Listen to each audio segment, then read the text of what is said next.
Now, of course, you have been on the creative and the business side of running a dance academy. What are some of the challenges? And you can speak on the either side, be it creative or management. But what are some of the challenges about, dancing or choreography that is not like most people are not aware of it, but those are some things that, the dancers or people who manage dance business handle on a regular basis, like just some of the challenges that you endure. Uh, Honestly, like when I speak creative side of it, it's now that we're into this whole Instagram world, it's so easy to lose sight of what you actually want to do, and then you put out things that you're just putting for an audience because you need that traction, or you need that uh, you need your business to also run, you need an audience. So I think striking the balance between the two, I've found it very hard, which is why I've kind of given up on creating an audience for me personally, because I do what I like. Because I can't do the whole, okay, I need to do this because I think my audience will like it. I come from a school of thought where I'm like, okay, I do what I like, and my audience will find me. If they like it, they like it. If there are people who won't like my work, and I'm absolutely okay with it. And this is something that it's taken me years to bring this attitude because otherwise it's hard. There are days when you create with all your heart, and then you're like, okay, there's no one to see it though. Like, that I've put myself out there, and you're getting. I don't want to speak about likes, and I don't want to say likes, but for the lack of another word, I'm just going to say, okay, you get like minimal likes, or a lot of people haven't seen it, and it can be disheartening. But I think I have just I'm like, okay, I've made my peace with it, that it's fine. I'm absolutely okay if I'm not seen, but I'm going to put my work out there, work that I like. And luckily for me, the people who I look up to, the people who I really like, people whose work I really admire, know me, like my work, and appreciate it. So I think that saves the day for me. Management wise, I think just coordination with the team. Like currently, because everything's online, there's a lot of miscommunication because of you know time.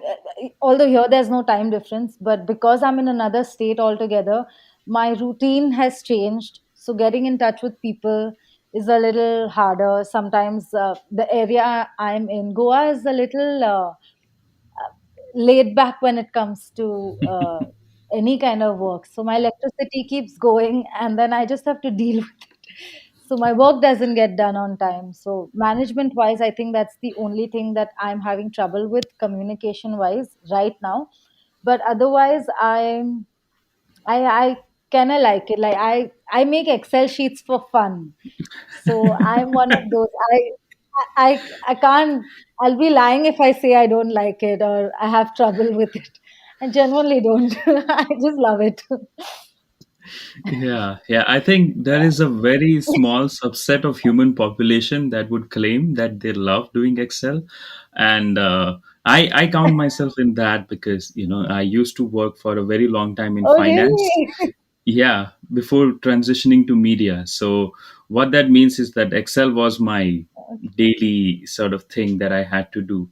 Be it looking at the business side of things, so like accounts, like balance sheet, profit and loss, or be it doing projections and charts and graphs. So yeah, I still love it. I mean, because I have that awareness of how financial side of things work, it makes me a better producer, I feel, because I'm able to control the cost and budget much better in that sense than like a lot of other producers who get sometimes overwhelmed when things don't go their way.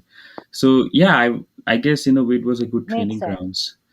Yeah, but yeah, I mean, it seems fairly challenging because it's like, yeah, you have that. So geographical location is one aspect of it, but then also your environment, which if it is laid back, then you naturally sort of don't feel that kick to do things. And yeah, I have seen both sides of it, Yeah. in the sense that when you live in Mumbai, it's like daily grind. You feel that energy every day that people are doing that.